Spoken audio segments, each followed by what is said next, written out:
Hello, everyone, and welcome to the Owl and Bear Show. This is Celebrating Owl, and I'm Happy Bear. hi.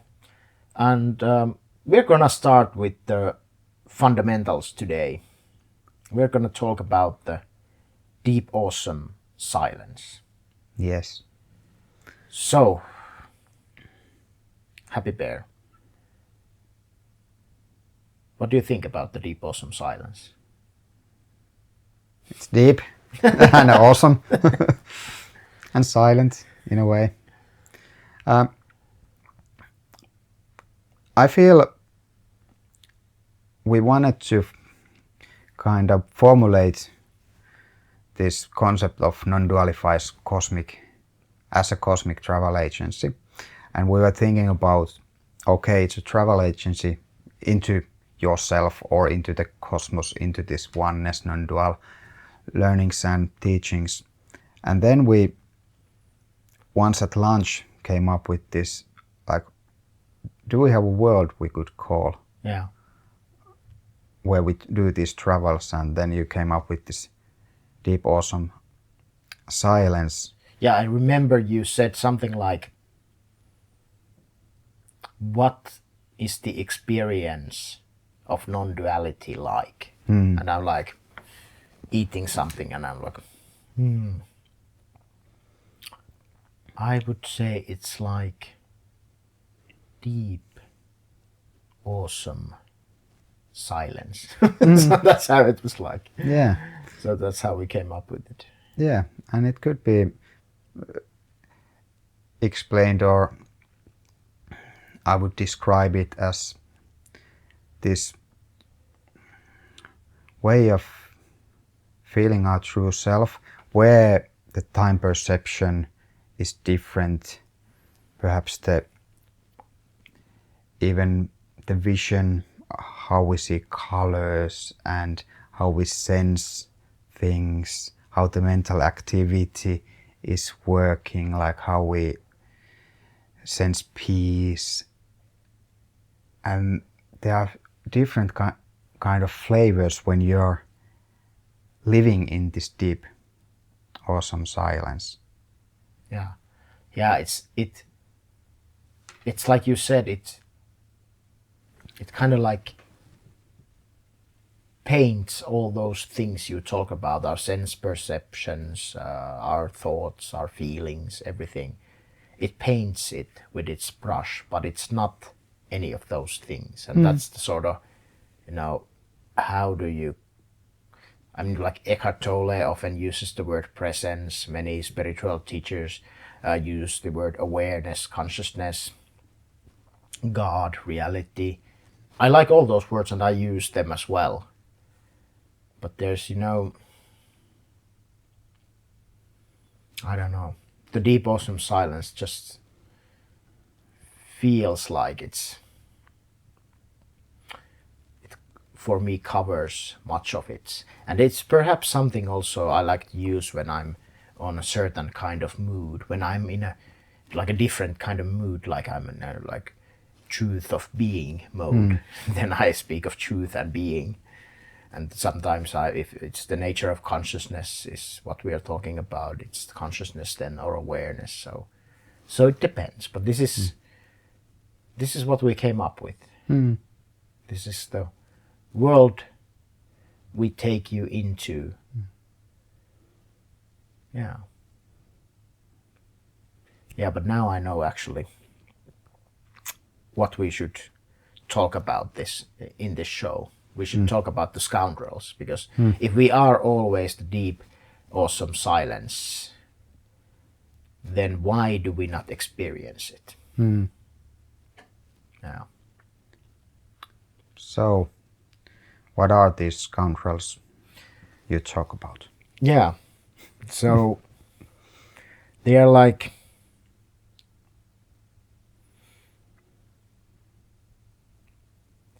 in our mind there are these voices that we could put into characters which we've done.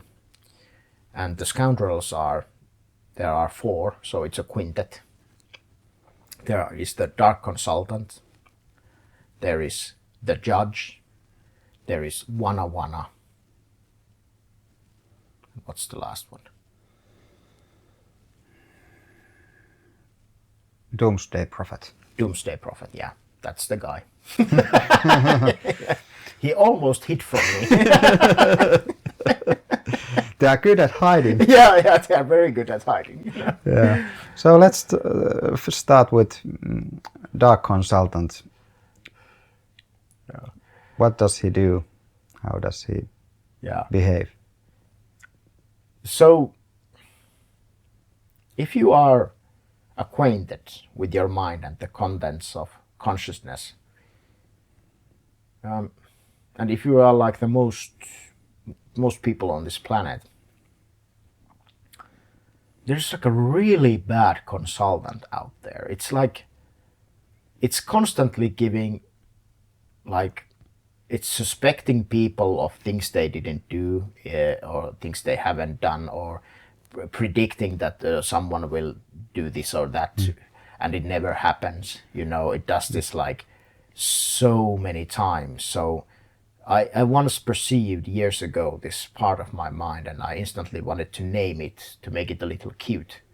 So I gave it the name Dark Consultant. But it's that voice. It's that voice that, you know, it somehow knows that happiness is what you want, but it simultaneously wants you to get something to make you happy, but it also wants to prevent you from doing anything which could result in making you feel hurt, which is almost everything that is worthwhile in life doing. So it's like this quite paradoxical, quite dysfunctional character that, and I think its greatest power is that it sends so many consultations that the sheer volume and consistency of its stories seem to imply that it's onto something, but it isn't. You know, it's just a very warped view of reality that the Dark Consultant offers. So it's like hanging the carrot, like do this and you will be happy, and then also perhaps discouraging to do other things. Yeah. It's really could bring happiness. Yeah. Or just making these really bad consultations. Yeah. The voices inside of our head. I think everyone's familiar with how the Dark Consultant behaves. But how about the others? Since there are 4 and Dark Consultant is the one we were talking about, then, well, the judge. Yeah. I think the name says quite a lot already. Yeah, the name says it's the judge is a really divine creature, you know. It has this amazing ability to always know what should happen in the world as opposed to how it really happens. The judge knows who should die, when they should die, who should suffer, when they should suffer, whose suffering is righteous, whose is wrong. You know, it knows who should be president, who should not be president. It knows how much money you should have, someone should have in their bank account. The judge is incredible. You know, it's a godlike entity. It knows it knows how things should be. Yeah, it's labeling things. This is good, this is bad. Yeah. And it creates the world of right and wrong, good and evil, saints and sinners, heroes and villains. You know, it's wrought with the power of separation. This is good, this is bad. And it works on so many levels. It judges the world and its events, it judges your relationships, and it also judges your inner world, which is something we should become aware of. It judges your thoughts and emotions. No, this thought should not be here because I'm a more advanced spiritual being. I know because I have read Ramana Maharshi and understood the non-dual teaching. So this kind of thought is unacceptable, of course, becoming an essential challenge then to experiencing peace and happiness. So the judge is very powerful. It's I would say it's an incredibly powerful part of the separate self. So yeah, I should mention all of these parts, they belong to the one ghost in the machine, the apparently separate self. None of these parts can truly exist if the belief being a separate consciousness or entity is dissolved. So yeah, I just wanted to add that. But yeah. Yeah. Okay, so the judge, then a Doomsday Prophet. Yeah, let's take that guy who was hiding. So Doomsday Prophet, well, it's actually a short explanation because the Doomsday Prophet, it's always, the total collapse is always near. It's death is bad and it's coming for all of us. And since death is bad and it's coming for all of us, the Doomsday Prophet is quite crazy. It's because it sees life through the mortal perspective and not realizing its true nature is consciousness. So what can you expect? The Doomsday Prophet is like, survive, that is a priority. Warn of anything bad that is coming. Well, that's like everything. Yeah, it's so easy to like get these warnings that everything is a danger. Yeah, that's everything. And then, okay, see what's up. Okay, everything is going to die. Go back to the part 1. Survive. Okay, that is impossible. What to do? Let's So the Doomsday Prophet is, I would say, the most irrational part. And it can be subtle. It can be there in universities and government institutions, and it can be this subtle force influencing also what humanity does on a larger level. It's very popular to have a doomsday prophecy. It's something, okay, if you don't now do this, there will be an apocalypse. That's the Doomsday Prophet. And it's right, of course. Your life as a body will end. The civilization will end. The planet will end. Nothing lasts. That's absolutely true. So the Doomsday Prophet, judging this to be a really bad outcome, and yet trying to, preserve everything, and warn about everything. It's and I also this is something that I know. All of these characters, we ultimately make peace with them, even become friendly with them. So all of these characters, they draw their power from this resistance and fear and separation. No, there should not be a dark consultant within me. No, that fuels the dark consultant. Now that they revel in this kind of. Yes, all these scoundrels kind of have me thinking of these theories that when we were living in the woods, there were different kind of dangers. You had to be all the time prepared to expect the worst, and like there could be something, a danger hitting there and a danger hitting there. And we've kind of evolved into this modern day life where there's not really that much dangers living there. So the voices inside of us trying to warn us of the worst possible scenario in every opportunity, it's not really serving us. Yeah, I think that's a legit way to look at it. That perhaps in times past, I'm not an expert of this, but perhaps in times past, the identity with the body was also how humanity survived. So the I am the body idea was You need to take this physical life seriously. You need to find sustenance. You need to generate heat, whatever. But so now it's through these characters. These characters are guardians, ultimately, of a nobody. The ego doesn't exist, but these guardians seem really powerful. So they are like what was when we were perhaps trying to really consciousness was trying to protect the physical biological form. Now it's much it's 99% of the activities protecting the psychological form, which just does not exist. You will only find awareness there. Just a comment. Yeah. So we've now covered 3. Yeah. Who's left? Wana. What does he want? He or she. Yes. Okay. So, yeah, Wana is,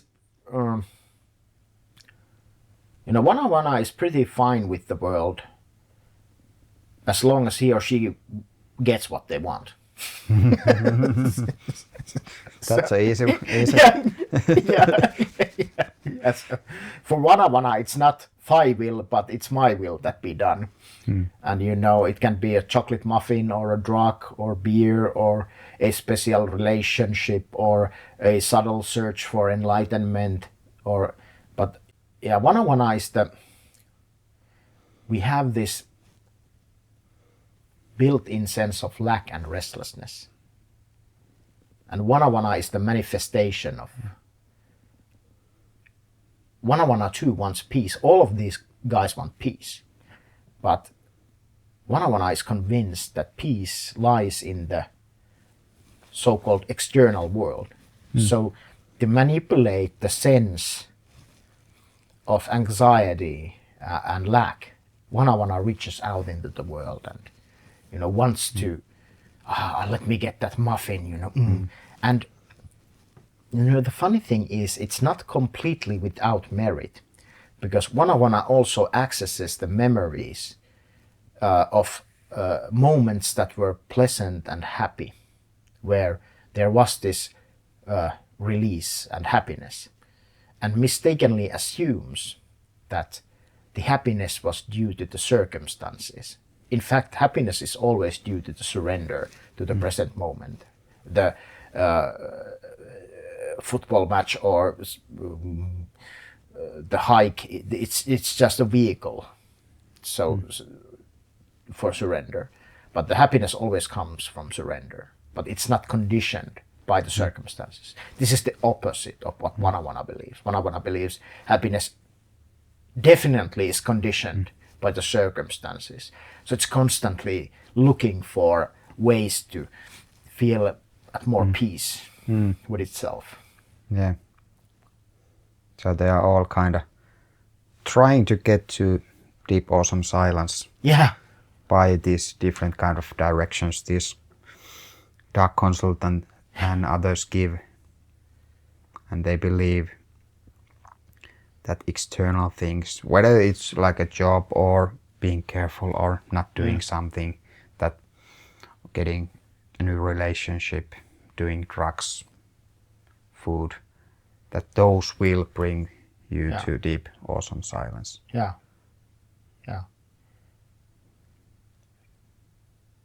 So exactly. That's very well put, yeah. We already are the deep, awesome silence, but then out of the creative impulse of the universe, this power to create an identity has emerged. And consciousness can, for some mystical reason, create a powerful identity with anything. And it identifies as a person. And the person could well be seen that it has these 4 aspects, the scoundrels. What's the defining thing for a person is that it is seeking happiness outside itself. So it is always in search of it. When you cease to be a person, these scoundrels become friends. Yeah. I just want to finish up very quickly. One of the most beautiful answers my teacher Francis Lucille gave me when I asked him about these frightening images, irrational, frightening images and feelings that I experience. And Francis said that in many churches there are these gargoyles in the ceiling, and where the altar is, the gargoyles sort of lead to that center. So Francis said why these churches are built like that is because they symbolize the sacred path. And these gargoyles and the scoundrels, the terminology I use, they are the gargoyles, the frightening guardians of the sacred temple. But when you enter the temple, you see that the guardians are actually in service of nobody. A very weak tyrant, Francis called him. Mm-hmm. And you don't even have to kill the tyrant. It just, when it's recognized, it dissolves. So yeah.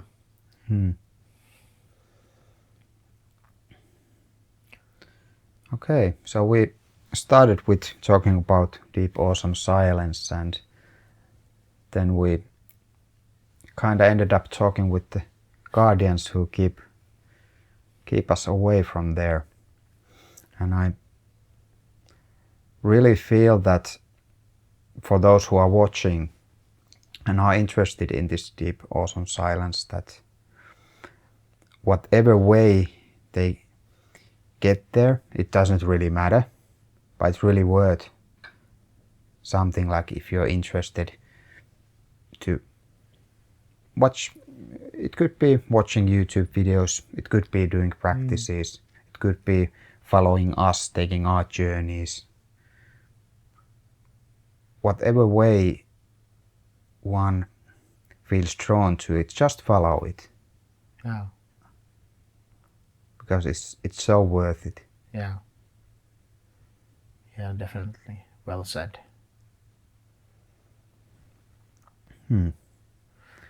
So, should we wrap this up? Yes.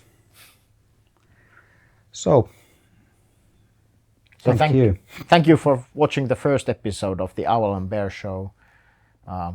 We are sure to bring you some more, so stay tuned and have a funny and celebratory stay in deep awesome silence.